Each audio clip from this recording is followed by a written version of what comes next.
Pourquoi faire une telle chose? Paul allait à Jérusalem. Il savait très bien qu'il risquait de se retrouver dans une situation difficile. Lui, l'ancien pharisien qui avait fanatiquement persécuté les chrétiens, qui s'était converti et qui allait maintenant prêcher Jésus partout. En fait, Paul vivait constamment à la croisée des chemins de conflit. Il était insensé d'aller à Jérusalem. Il avait pourtant pris cette décision. Il avait déjà déclaré qu'il irait à Jérusalem. Quand j'y serai allé, dit-il, je visiterai aussi Rome. Mais en chemin, il a été averti que des ennemis l'attendaient partout. Partout, l'Esprit l'assurait que les chaînes et la captivité l'attendraient. En fin de compte, voici ce qu'il a fait. Poussé par l'Esprit, je suis en route pour Jérusalem. Dans le texte d'aujourd'hui, nous trouvons un bel exemple de la pratique de la prophétie dans l'Église primitive. Parlant par l'Esprit, les disciples dissuadaient Paul d'aller à Jérusalem.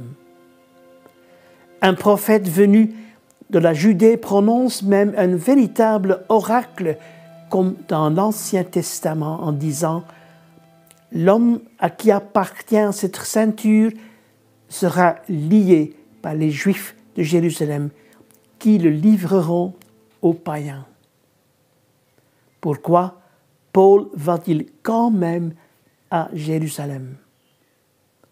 Peut-être qu'il en savait plus et qu'il avait une profonde certitude intérieure.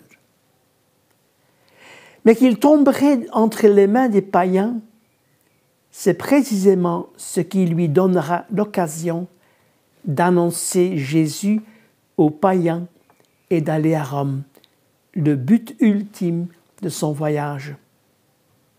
C'est étrange comme Dieu travaille. Nous ne connaissons plus ce don de prophétie.